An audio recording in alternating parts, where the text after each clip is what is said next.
I'm oftentimes amazed, especially with our responders, as to how well many of them are prepared and what an interest they have, and it's always nice to be able to simply add a little bit to their background and to their knowledge with respect to agricultural diseases. Well, I think the ag course is a particularly important course because agriculture is such an important aspect of the American economy. It's such an important aspect of the food that we eat on a daily basis, and there are many aspects of it that make it particularly vulnerable. I always ask this at the beginning of the course, do you have an agricultural annex or do you have a food annex to your local response plan? And 9 times out of 10, no, they probably don't. When participants leave this course, they have a toolbox of tools, if you will, that they can take and have meaningful input into their local response plans. When they leave this course, invariably somebody will come tell me, we're going to go home, we're going to apply what we've learned, we're going to use this NCBRT material, and we will have a plan. My name is Dan Eisenman, and I'm the Biological Safety Officer at the Medical University of South Carolina.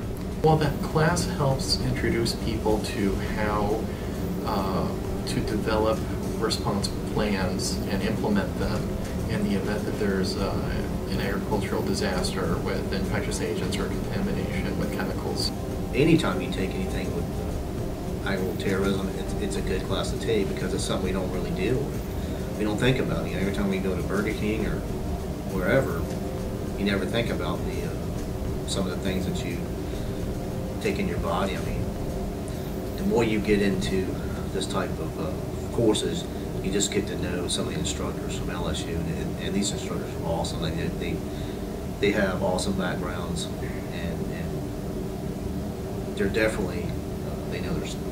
I think they do a really good job at structuring, the lessons and a lot of real-world scenarios, which makes it a little bit easier and more fun to participate in.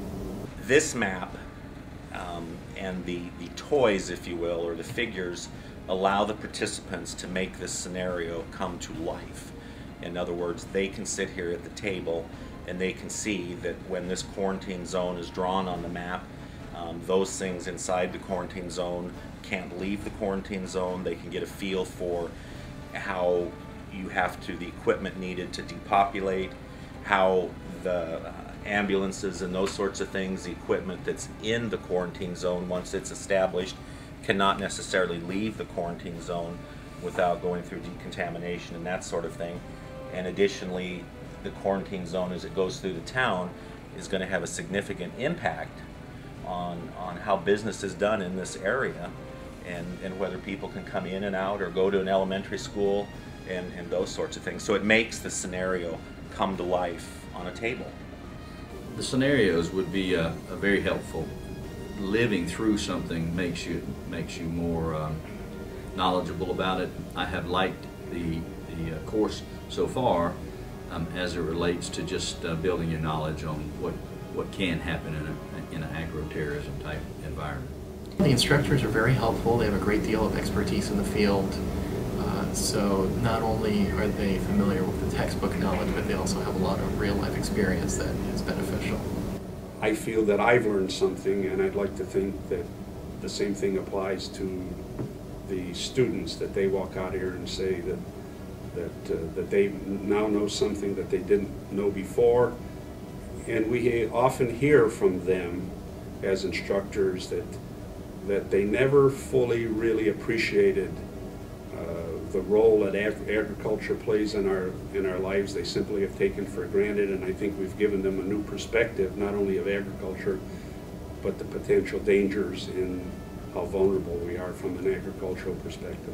You stand there and you lecture and you go over the material, and when you see police officers or veterinarians or producers sitting there and madly underlining information as you go down it, you know that they're going to take that information and refer back to it. And this course and this structure has had will have had an influence and an impact on their preparedness.